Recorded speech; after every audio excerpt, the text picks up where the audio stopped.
sino que realmente es eso, ¿no? Yo creo que hoy en día, pues todo el mundo sabe que la marca es importante, Exacto. incluso a nivel externo, ¿no? O sea, yo no me he encontrado que diga, no me importa no tener una marca, pero creo que lo importante es lo que acabas de decir, o sea, por qué es relevante y incluso cómo hacerlo relevante, ¿no? Entonces, pues bueno, vamos desdoblando este tema que está súper interesante. ¿Con qué nos arrancamos, mi George? Yo creo que nos arrancamos con ir un poco comprendiendo pues lo que hemos vivido, ¿no? O sea, es decir, creo que a partir de yo creo que más bien desde antes de la pandemia ya se daba, pero no era como tan visible este tema que sigue estando vigente, sobre todo en las organizaciones. Quizá en redes sociales no lo vemos como ya tan de moda, pero este concepto de la renuncia silenciosa, creo que las empresas o nosotros que trabajamos y estamos muy en contacto con líderes de empresas, con directores, con gerentes, etcétera, lo viven todos los días. Y cada vez que llegamos justamente a hablar desde la construcción de la marca al interior, nos cuestionan eso, ¿no? O sea, nos dicen, ¿qué puedo hacer para que pueda realmente atraer al talento necesario, ¿no? O por qué no estoy generando el interés en las personas para tener ese talento, ¿no? Y al final creo que todo parte de ahí, o sea, parte creo que mucho de esa, pues sí, algunos lo llaman tendencia, otros lo llaman movimiento, etcétera, pero creo que resume muy bien lo que al final se vive entre la marca y las personas al interior, ¿no? Y que evidentemente eso repercute en el proceso de reclutamiento, ¿no? Entonces, si pensamos en este proceso o nos anclamos solamente en ese proceso de reclutamiento, a mí siempre me ha parecido como muy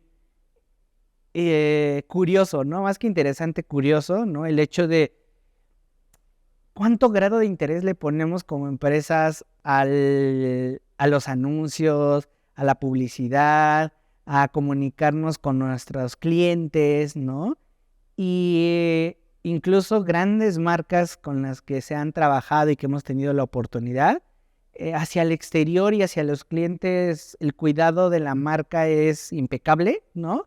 Pero cuando hablas del proceso de cómo reclutan a las personas, ¿no? Y creo que desde ahí, en ese lenguaje, empezamos a identificar la importancia de la marca, ¿no? Pero a mí me ha parecido muy curioso cómo desde ese descuido pasa exactamente lo que en algunas marcas, ¿no? O sea, sacas muchos anuncios de reclutamiento y parecen todos iguales, ¿no? Es decir, no hay un proceso de diferenciación de decir, este anuncio que quiere y que busca atraer talento va dirigido para tal y tal y tal, ¿no?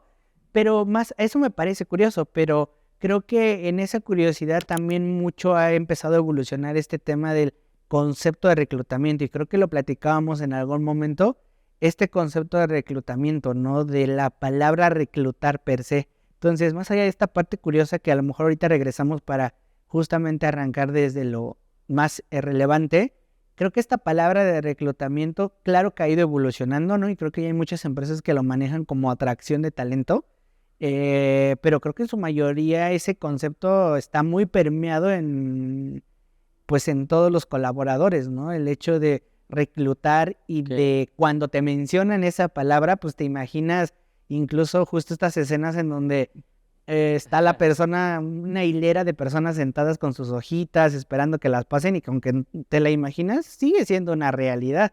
Creo que por ahí podríamos empezar, o sea, ¿Cómo cambiar ¿tendríamos que cambiarla? la palabra? Es un tema de concepto o por dónde a lo mejor podríamos iniciar, ¿no?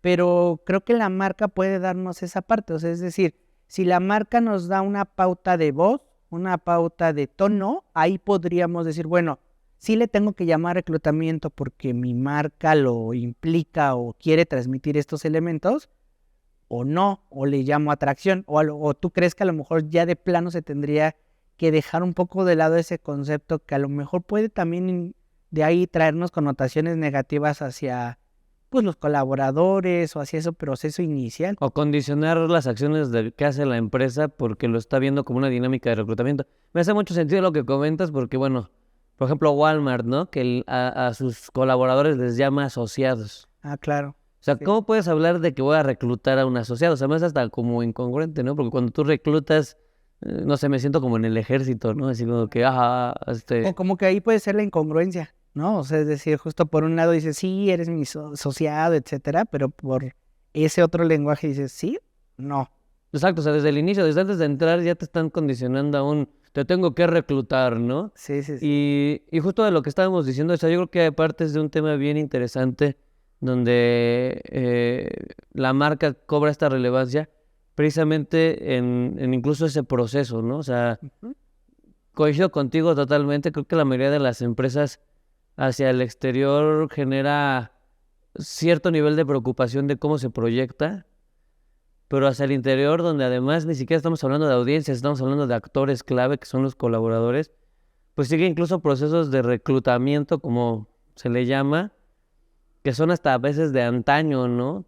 Que a lo mejor lo han querido adaptar a un entorno digital, porque ahora en vez de poner la lonita afuera o en anuncio en el periódico, yo me acuerdo que antes cuando buscabas chamba, agarrabas así, pues, el periódico, Claro, clasificados. clasificados, ¿no? Y ahora pues ya no, a lo mejor ya es digital, ya es a través de ciertos portales, ya es incluso en redes sociales, ¿no? Ya hay empresas que dicen, tenemos nuestro canal de reclutamiento, pero la comunicación sigue siendo igual de cuadrada, o sea, sigue siendo, necesitamos jefe de logística, sueldo más, y no hay como tal un enamoramiento porque sí lo ven como un reclutamiento.